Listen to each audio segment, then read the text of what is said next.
Você sabia que existia um campeão da Fórmula 1 póstumo? Ou seja, o título foi entregue à sua família após a sua morte? É verdade, vem comigo então conhecer a história do primeiro e único campeão póstumo da Fórmula 1. Ele se chama Jochen Rindt, um austríaco campeão da Fórmula 1. Deixa o like se você gosta do nosso conteúdo. Aqui tem vídeo todo dia para você também sobre a Fórmula 1. Se inscreva no canal, acione o sininho, clique em todas as notificações, assim você não perde nada que aqui é postado. Bom, quando se olha então para a história dos campeões da Fórmula 1, há um personagem que é muito intrigante, Jochen Rindt, da Áustria. Sua vida foi uma luta constante por identidade. Ele era uma linhagem mista alemão-austríaca. Os horrores da Segunda Guerra Mundial o marcaram tremendamente. Seu início de carreira foi caótico. Em um evento local específico, ele perdeu o prazo de inscrição. Depois de uma intervenção de alguém, ele recebeu a bandeira preta por dirigir perigosamente. Mas ele não desistiu.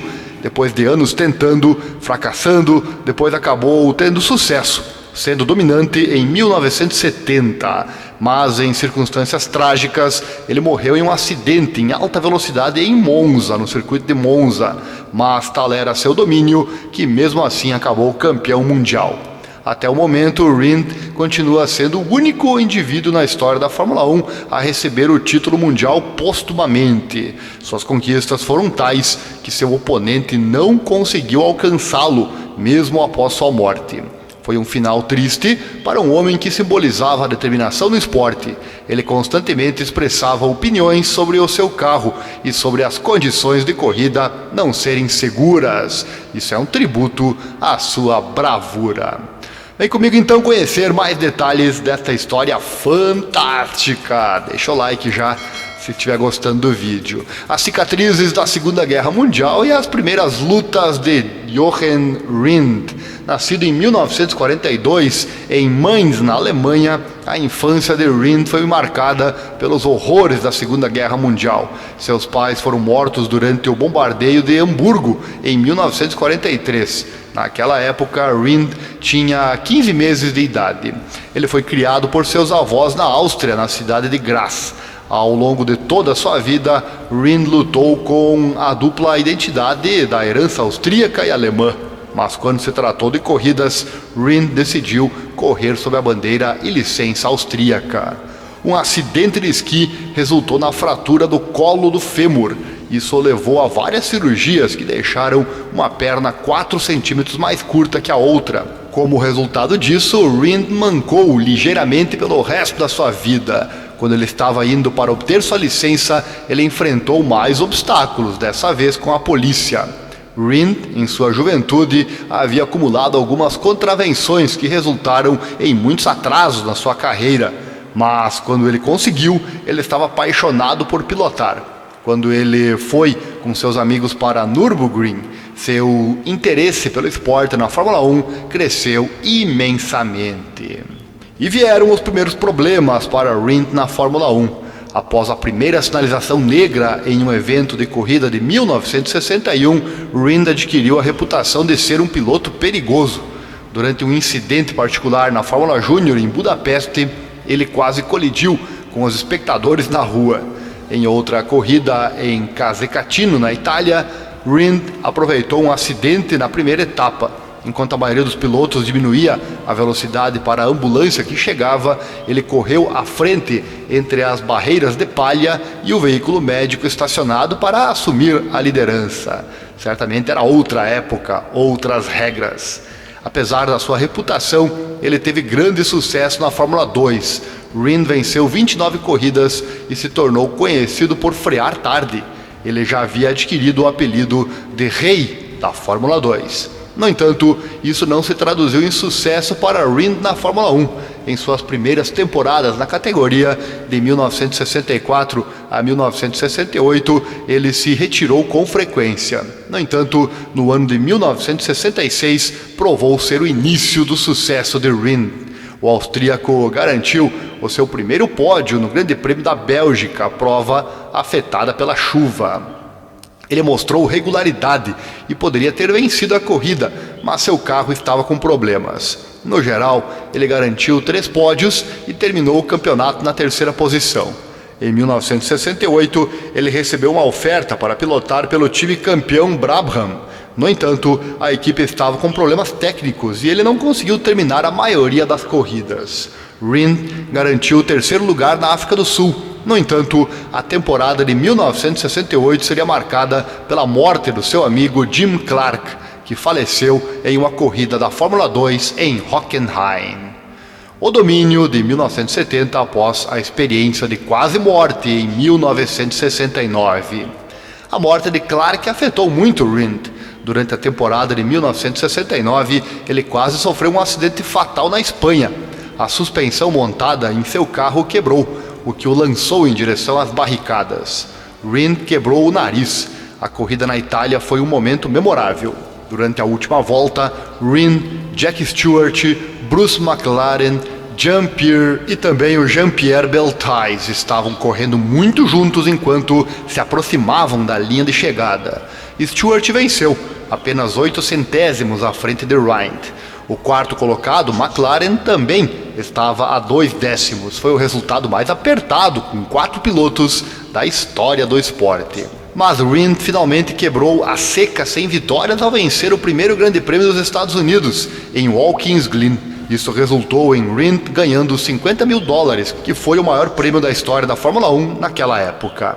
Mas no ano de 1970, Rindt enfrentou a tragédia e o sucesso. O austríaco perdeu seu amigo Piers Courage pouco antes do Grande Prêmio da Holanda. Apesar de abalado, Rindt teve a glória ao vencer 4 corridas consecutivas. Ele venceu em Mônaco, Grã-Bretanha, Holanda e o Grande Prêmio da França. Uma época em que correr na Fórmula 1 era muito perigoso. Em cada uma das vitórias houve um incidente. No Grande Prêmio da França, ele foi atingido por uma pedra de um carro e sofreu um corte na bochecha. Rindt quase perdeu a liderança na Grã-Bretanha, mas conseguiu vencer. Em Mônaco, sua vitória foi posta em dúvida logo após a corrida. O diretor-chefe, o Cecil Mitchell, encontrou um aerofólio traseiro não na altura regulamentada. Rindt foi provisoriamente desqualificado, apenas para ser reintegrado como vencedor após 3 horas de deliberação. E finalmente a morte de Jochen Rindt. Durante a sessão de treinos em Monza, uma tragédia atingiria o mundo da Fórmula 1. Rindt bateu fortemente na aproximação da curva parabólica, provavelmente devido a um problema nos freios.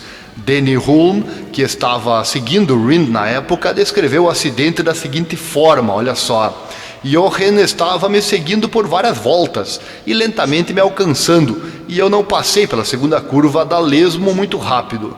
Então eu puxei para o lado, deixei Jochen passar por mim, e então eu o segui para dentro da parabólica. Íamos muito rápido e ele esperou uns 200 metros para pisar no freio. O carro meio que foi para a direita, então virou para a esquerda e virou para a direita novamente, e de repente foi rapidamente para a esquerda no guarda-corpo. Com o impacto, uma junta de barreira de choque se partiu.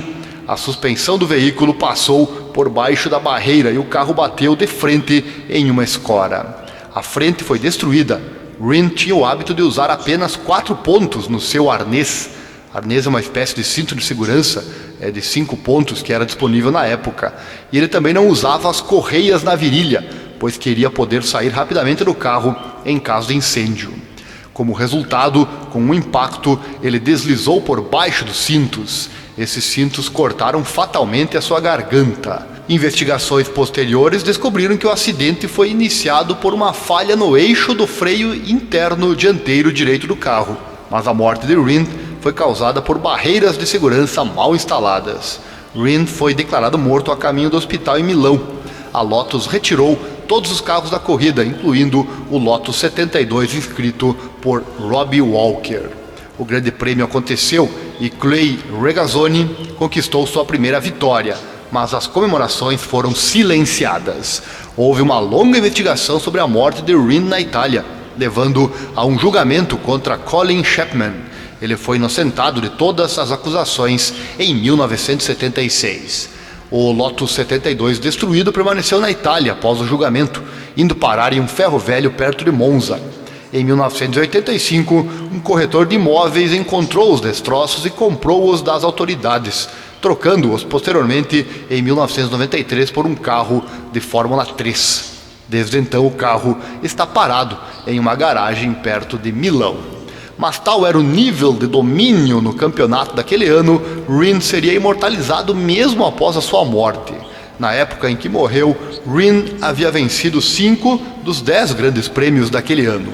Isso significava que ele tinha uma vantagem substancial no campeonato de pilotos.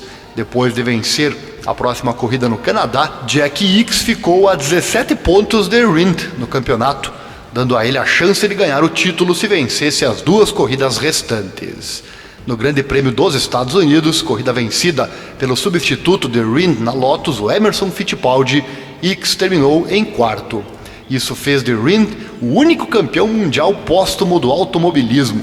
O troféu do campeonato foi entregue à sua viúva, a Nina, por Jack Stewart em 18 de novembro de 1970, em uma cerimônia perto da Place de la Concorde, em Paris. Rins foi homenageado de várias maneiras. A corrida da Fórmula 2 do BARC 200 do início da temporada foi renomeada como Troféu Jochen Rins Memorial, enquanto a série existiu.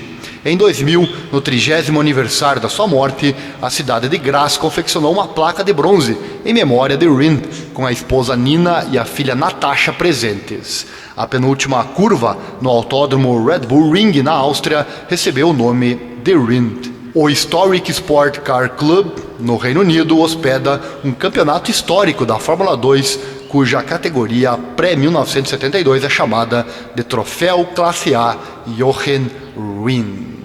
Tá aí, meus amigos, uma história fantástica, na verdade. História fantástica, uma história que faz parte da história da Fórmula 1. O único campeão póstumo, o único campeão mundial póstumo da história da categoria. Chegou até aqui, gostou, né? Então deixa o like, se inscreva no canal, acione o sininho, clique em todas as notificações, assim você não perde nada, que tem vídeo todo dia para você sobre esta categoria fantástica do esporte chamada Fórmula 1 e também automobilismo. Você conhecendo a história do primeiro e único campeão mundial póstumo da F1, esse fato aconteceu em 1970, quando o piloto se acidentou no Grande Prêmio da Itália, vindo a morrer a caminho do hospital.